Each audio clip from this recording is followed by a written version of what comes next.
Today we're gonna make air-fried monkfish. This is gonna be super interesting. In order to make this, we'll need a couple of ingredients, about half a pound of monkfish, a good tablespoon's worth of butter, clove of garlic, some lime wedges, thyme, tick tock tick tock. I'm gonna add a potato that we're gonna air fry as well. Of course, salt and pepper. This is a Norwegian cooking show after all. Olive oil, extra virgin. Start by cutting up that potato. Now we're gonna cut up the potato first because I want to get it into the air fryer right away. It's gonna take some extra time to fry up the potato.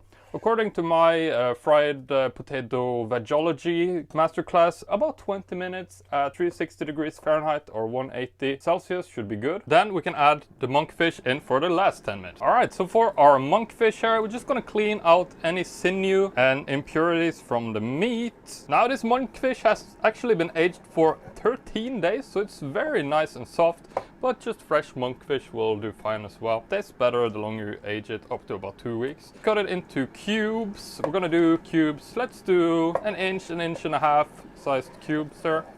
So our monkfish is ready. Next, we're gonna heat up the butter. I'm just gonna do the microwave here. And I think 20 seconds was enough. Next, let's crush our garlic and mince it up. About 1 clove should be good.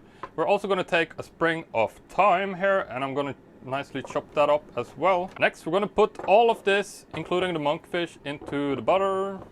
And let's do about half a teaspoon of salt in here. Pepper as well, maybe a little bit more pepper. And I'm gonna pop in about, let's do half a tablespoon of olive oil. Of course, I'm using extra virgin here because I am an extra virgin. Now we just mix this all together. We're gonna use this as our primary sauce for the monkfish here. Now there is gonna be some left, so don't worry, we're gonna make use of that as well. And since we have some extra time here, why don't we just spend it on making, let's do 1 lemon wedge here. I'm gonna use this in the end. And our potato wedges are ready.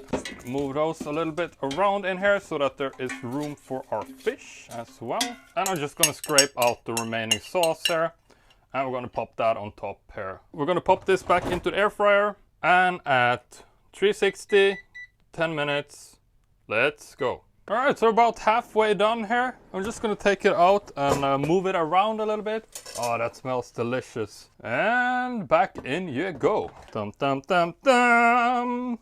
Now let's plate this. Time for a taste test. Let's squeeze a little bit of that lime over one of the pieces. This is so cool what you can make in the air fryer. So I know the fries are gonna be delicious, but let's try the fish. You know what, that is delicious, especially considering how easy this was to make.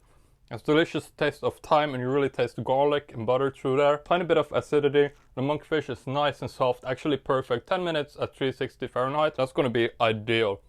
This was really, really good. So I'm gonna put together a recipe for you on exactly how you can make this yourself with the ingredients and everything. I'm gonna add a link in the video description. So if you want to see that, check that out. And I will see you tomorrow for another monkfish recipe in this monkfish month. Peace.